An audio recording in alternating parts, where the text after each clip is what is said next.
Hello, hey there. Welcome in again to another edition of Between the Lines, where we take you inside the pages of Success Magazine. I'm Josh Ellis, the editor-in-chief, and I'm joined today by one of our favorite long-time writers.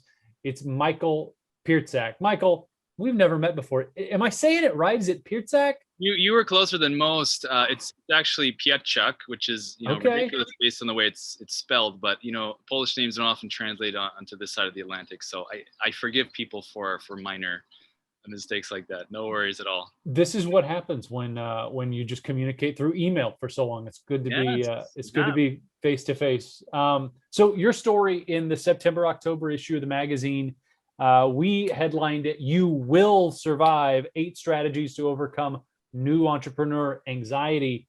Yeah. I think the whole time that you were working on this, it kind of had the code name help, I quit my 9-to-5 too early. Yeah, and I like your title a lot better. It's a bit more of a positive spin than the panic spin.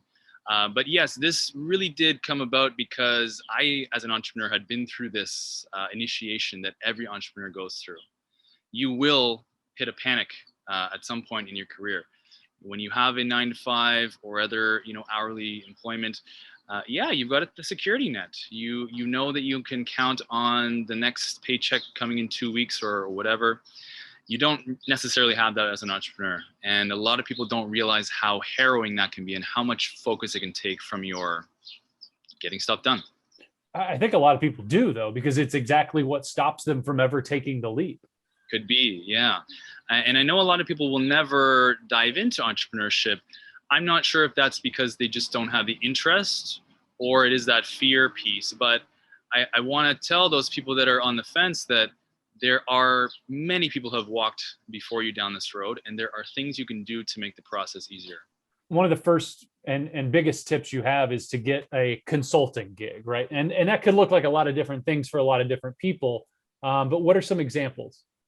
Well, I do use consulting in the quotation marks here. It's not necessarily putting on a tie and going to, find efficiencies like in the movie Office Space. It's anything really to bring some money in. It's bartending. It's driving Uber. It's for me, it was I did a bit of bartending, but I also sold credit card processing machines door to door.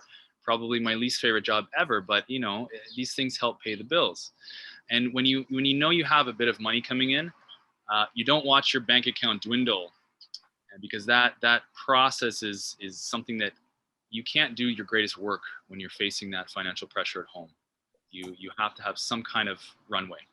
One of the guidelines that I've sort of internalized over the years in all my study of entrepreneurship and personal development to give people an idea of like when to go for it, when to quit the 9-to-5 and jump into it is when your side hustle is making as much as your straight gig.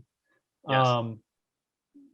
And I that's so general. I don't know that it can be true for everyone, but what's sort of your view on that? Of course it depends on the person and the situation, but in my case, I got that advice you got a bit too late. I wish I had waited just a little bit. Then again, there's something to be said for just burning the boats and going all in, because then you're really forced to work hard on this project, to hustle, right? But I would say give yourself at least 6 months of runway in the bank, because this, depending on what you do, it might take a long time to reach break even. It might take a longer time to start seeing some profit and to be able to pay yourself. I've had some businesses where I reached profitability only after a year or 2 years. Or longer, and then it's harder to take the profit out of the company. So be realistic about what your expenses will be. If you can cut, great. Cut the unnecessary stuff. You might need to live leaner for a while, but I would say make sure you have enough money in the bank to support your personal needs, because you don't want to run back to that job if you don't have to. All right. One of the points that you offer in the story that's going to be controversial for some people, because I can imagine being in this situation saying, how the hell am I going to take a vacation? But that's one of the things you suggest. Well, I always strive for controversy in my articles, but this one is particularly like, what? Are you serious? I'm building a business here. How could I possibly take a vacation? But this is advice I've heard elsewhere. I can't remember exactly where, but I started trying it and it works. when you are an entrepreneur, there's this temptation to just keep going all the time, to never take a day off. You're always accessible by email or phone or text. That is no way to run yourself. You wouldn't run your car in the red line all the time. You can't do that to yourself either.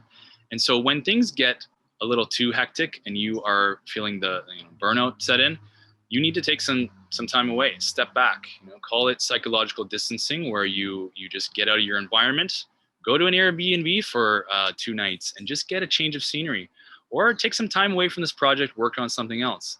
Einstein would play the violin when he couldn't solve a problem, and lo and behold, you can solve the problem. I have an aunt and uncle who have this cat, and they always talk about this cat because it just looks out the like sliding glass doors all day. It wants to go outside so bad. That's all it thinks about. And occasionally it does manage to get out, and then it's just paralyzed. Like it doesn't know what to do. It really doesn't have a step two. So many and Mike Tyson said something to this effect too, of like, everybody's got a plan until they get punched in the mouth. Yes. Right.